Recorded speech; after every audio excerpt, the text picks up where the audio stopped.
যে সে দান দক্ষিণা করে।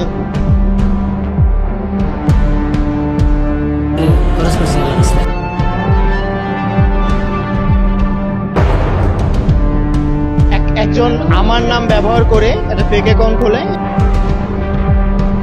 আমাদের মতো অনেক প্রতারক আপনাদের কাছ থেকে টাকা হাতিয়ে নেওয়ার চেষ্টা করবে। দর্শক স্বাগত। ভর্তি থেকে নিয়োগ পরীক্ষার কথা মাথায় আসলে প্রশ্ন ফাঁসের বিষয়টি সামনে চলে আসে। পুরো বই না পড়ে পরীক্ষার আগে প্রশ্ন হাতে আসলে মন্দ নয়, তাই তো প্রশ্নের খোঁজে থাকেন কোনো অসাধু শিক্ষার্থীরা। আর এই অপরাধে মূল সহযোগী হয়ে কাজ করে থাকেন বেশ কিছু অসাধু চক্র। তাই তো প্রশ্ন ফাঁস করেই আবেদ আলীর মতো সামান্য সরকারি কর্মচারী থেকে রাতারাতি বনে যান রাজা। এবার প্রশ্ন ফাঁসের নতুন এক চমকপ্রদ ঘটনা শোনাতে চাই আপনাদের। তার আগে একটু প্রশ্ন ফাঁসের রাঘব বোয়ালদের কথা মনে করিয়ে দিতে চাই। জানি যে সে দান দক্ষিণা করে মসজিদ রয়েছে, তো ইদানিং সে ব্যাপক অর্থ সম্পদের মালিক হয়েছে। ছোটবেলায় ঢাকায় কুলিগিরি করতো, তারপরে কিভাবে জানে উনি ড্রাইভার হয়েছে। প্রশ্ন ফাঁসের কত টাকা কামিয়েছেন? প্রশ্ন ফাঁসে যেই টাকা কামাইছি সব খরচ করছি আল্লাহর রাস্তায়। অল্প বয়সে ধনী হওয়ার নেশা, আর এই নেশা বাস্তবায়নের সহজ রাস্তা প্রশ্ন ফাঁস। এই অপরাধে জড়িয়ে অবৈধভাবে টাকা কামানোর নেশায় নেমেছে সংঘবদ্ধ 15টি চক্র। গত 7 বছরে গ্রেফতার হয়েছে এসব চক্রের প্রায় 5 শতাধিক সদস্য। এদের মধ্যে রয়েছেন শিক্ষার্থী ও শিক্ষক থেকে শুরু করে রয়েছেন জনপ্রতিনিধি সহ প্রভাবশালী ব্যক্তিরাও। এমনকি দেশের সবচেয়ে গুরুত্বপূর্ণ সংস্থা বাংলাদেশ পাবলিক সার্ভিস কমিশন পিএসসির কর্মকর্তা ও কর্মচারীদের জড়িত থাকার অভিযোগ রয়েছে। তবে একাধিকবার গ্রেপ্তার হলেও জামিনে মুক্তি হয়ে আবারও একই অপরাধে জড়িয়ে পড়েছেন তারা। এক্ষেত্রে চক্রগুলো বিচার কার্যক্রমের ধীরগতির সুবিধা নিচ্ছে বলেও মনে করছে অনেকে। দর্শক, প্রশ্ন ফাঁসের সবচেয়ে ভয়াবহ খবরটি ছিল গত 12 বছরে বিসিএস সহ 30টি নিয়োগ পরীক্ষার প্রশ্ন ফাঁসের ঘটনা। নিশ্চয়ই পিএসসির চেয়ারম্যানের সাবেক গাড়ি চালক সৈয়দ আবেদ আলীর কথা আপনাদের সবার মনে আছে। ওই ঘটনায় বিসিএস সহ বিভিন্ন সরকারি চাকরির পরীক্ষায় প্রশ্ন ফাঁসের অভিযোগে পিএসসির ঊর্ধ্বতন 3 কর্মকর্তা সহ 17 জনের ব্যাংক হিসাব জব্দ করেছে বাংলাদেশ ব্যাংক। এদের মধ্যে সৈয়দ আবেদ আলী অন্যতম। পিএসসির এই গাড়ি চালকের ঢাকায় বাড়ি, ফ্ল্যাট, নগদ টাকা সহ অন্তত 50 কোটি টাকার সম্পদের তথ্য মিলেছে। এই চক্রের আরও 14 জনকে খুঁজছে অপরাধ তদন্ত বিভাগ সিআইডি।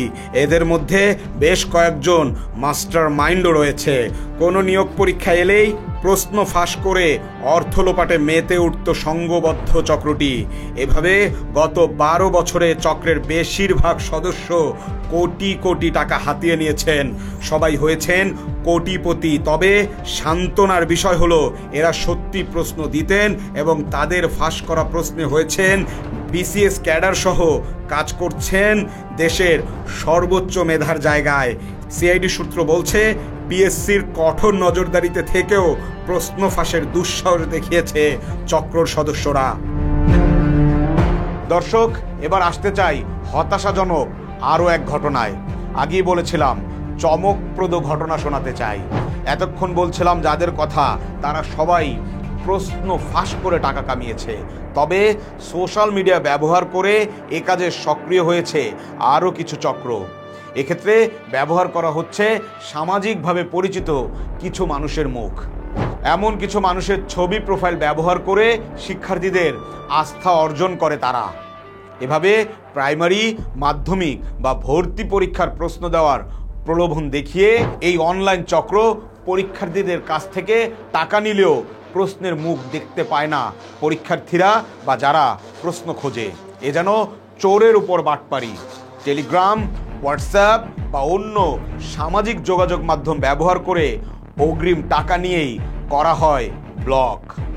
একজন আমার নাম ব্যবহার করে একটা ফেক অ্যাকাউন্ট খোলে এবং বিভিন্ন এসএসসি যে শিক্ষার্থীদের বিভিন্ন গ্রুপ থাকে সেখানে সে মেসেজ করে যে তার কাছে প্রশ্ন আছে। তো আমাদের কাছে আবার রিপোর্ট আসে, আমাদের যে কল সেন্টার আছে, আমাদের অ্যাপে রিপোর্ট আসে যে সাদাত রহমান ভাই আপনি আমাদের কাছ থেকে টাকা নিচ্ছেন বিভিন্ন রকমের ছবি দেখিয়ে। মাত্র 30% টাকায় জমির মালিক হয়ে নতুন বাংলাদেশের গড়ে তোলার স্বপ্ন দেখা বাংলা বসতি। সামাজিক মাধ্যমে এমন একজন পরিচিত মুখ সাদাত রহমান, যিনি শিশুদের নোবেল খ্যাত শিশু শান্তি পুরস্কার পেয়েছেন 2020 সালে। বাংলাদেশে আন্তর্জাতিক এই অর্জনটি শুধু তারই দখলে। কাজের খাতিরে বিভিন্ন মন্ত্রণালয়েও যাওয়া আসা আছে সাদাতের। সাবেক বেশ কিছু আমলামন্ত্রীদের সাথে ছবিও রয়েছে তার। সাদাতের এই পরিচিতিকে কাজে লাগিয়ে অনেক শিক্ষার্থীকে প্রশ্ন ফাঁসের স্বপ্ন দেখিয়েছে এই প্রতারক। হাতিয়ে নিয়েছেন অনেক টাকা। এ নিয়ে আদালতে মামলা করেছেন প্রতারণায় শিকার সাদাত। ঘুরছেন কোর্টের দরজায়। যে আমার পিকচার ব্যবহার করে এরকম ফেক অ্যাকাউন্ট খুলে বিভিন্ন শিক্ষার্থীর কাছে টাকা নিচ্ছে, অবশ্যই এটা মানে আমি সাইবার নিয়ে কাজ করি, আমার নামে ফেক অ্যাকাউন্ট খুলছে। তো আমি গত বছর এটা মামলা করি এবং পরবর্তীতে তার শাস্তি হয়, দীর্ঘদিন সে জেলে থাকে এবং এটা নিয়ে কাজ চলছে আর কি, এখনো মামলা চলমান। প্রশ্ন নিয়ে দিবা স্বপ্ন দেখানো এক প্রতারক যুবকের সাথে আপনাদের পরিচয় করিয়ে দিব। তবে বলে রাখতে চাই, তার কাছে আবেদ আলীর মতো কোনো প্রশ্নই ছিল না। শুধু প্রশ্ন দেওয়ার কথা বলে টাকা হাতিয়ে নিতেন সহজ সরল শিক্ষার্থীদের কাছ থেকে।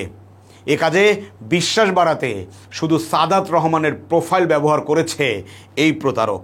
আমাদের মতো অনেক প্রতারক আপনাদের কাছ থেকে টাকা হাতিয়ে নেওয়ার চেষ্টা করবে। আপনারা এগুলোর পিছনে না ছুটে পড়াশোনায় মন দিন। প্রতারক এই যুবকের বয়স 18, প্রাপ্তবয়স্ক হতে না হতেই নিজে হয়েছেন আসামি। কারণ তার ছিল টাকার প্রয়োজন, তাই মাত্র 500 থেকে 5000 টাকায় প্রশ্নের প্রলোভন দেখিয়ে কোমলমতি শিক্ষার্থীদের কাছ থেকে কৌশলে হাতিয়ে নিতেন অর্থ। আমিও অনেক সময় ফেসবুকে স্ক্রল করতে করতে অনেক সময় দেখতাম যে মানে বিভিন্ন গ্রুপে দেখতাম যে এরকম একটা নোটিশ দেওয়া থাকে। তো তারপর আমি ওগুলোর নোটিশ কপি করে পাস্ট করে ওখানে আমি নিজের মানে ফ্যাক আইডি খুলে ওটা নিজের নাম্বার বা নিজের নাম্বার দিয়ে পোস্ট করে দিয়ে দিতাম। তখন তারা বিকাশে বা নগদে টাকা দিত, তারপর আমি টাকা নিয়ে ব্লক করে দিতাম। নিজের বুদ্ধিমত্তা কাজে লাগিয়ে এই আসামি এবং সাদাত দুজনই বলছিলেন প্রশ্ন ফাঁসের বিষয়ে বেশিরভাগই থাকে মিথ্যা আশা। এমন আশা দেখিয়ে অনেকেই হাতিয়ে নিচ্ছেন মোটা অঙ্কের টাকা। তবে পড়াশোনা না করে মরিচিকার পেছনে ছুটলে আম ছালা দুটোই যেতে পারে। আমাদের মতো অনেক প্রতারক এরকম ভাবে বলে, আমি বুঝতে পারি না, আমি না বুঝে এগুলো করেছি। আর আমাদের মতো যারা এগুলো করতেছে তাদের কাছে আসলে এগুলো পাওয়া যায় না। মূলত এটি একটি অপরাধ, তারপর অর্থের পরিমাণ কম, তাই সুযোগ সন্ধানী শিক্ষার্থীরাও নিতে পারেন না কোনো ব্যবস্থা। এ যেন কইতে না পারা সইতে না পারা ব্যথা। ফলে এমন আরও অনেক ঘটনাই আমাদের অজানাই রয়ে যায়। আবার পরিবার থেকে ভালো ফলাফলের চাপেও অনেক শিক্ষার্থী খুঁজতে থাকে অসাধু উপায়ে প্রশ্ন। এক্ষেত্রে সবাইকে সচেতন হওয়ার পরামর্শ দিয়েছেন সাদাত সহ তার টিমের অন্য কর্মীরা। প্রথমে আমি ভাবছিলাম যে যারা প্রশ্ন নকল করার জন্য টাকা নিচ্ছে তাদের লস হচ্ছে, থাক আমার কোনো দরকার নাই। কিন্তু যখন আমি দেখলাম প্রত্যেকটা এসএসসির পরেই দেখবেন শিক্ষার্থীরা আত্মহত্যা করে, সুইসাইড করে, পারিবারিক যে চাপ, তোমাকে জিপিএ 5 পেতে হবে, ভালো রেজাল্ট করতে হবে, তখন আমার মনে হলো যে বাচ্চাটা হয়তো বা প্রশ্ন ফাঁসের জন্য টাকা দিচ্ছে সে হয়তো বা একটা চাপে পড়েই নিচ্ছে। অবশ্যই শিক্ষার্থীদের এখান থেকে বেরিয়ে আসা উচিত, কিন্তু মানে আমাদের দেশের যে প্রেক্ষাপট এখান থেকে মানে এটা অনেক বড় একটা হুমকির স্বরূপ। একটি সুশিক্ষিত এবং সচেতন সমাজ গঠনে শিক্ষার্থীদের পড়াশোনার টেবিলে ফেরার বিকল্প নেই। শর্টকাট পথে সাময়িক সাফল্য আসলেও সেটি স্থায়ী হওয়ার সুযোগ নেই। আজ হোক কাল হোক, আবেদ আলী চক্রের মতো 12 বছর পর হলেও আপনাকে বিপদে পড়তেই হবে। তাই বলবো, সঠিক পথে সত্যের পথে নিজেকে গড়ে তুলুন। আজ এই পর্যন্ত বলে বিদায় নিচ্ছি। আমি মৃদুল ইসলাম। আগামী পর্ব নিয়ে আপনাদের সামনে আবারও হাজির হব। সেই পর্যন্ত ভালো থাকবেন, সুস্থ থাকবেন।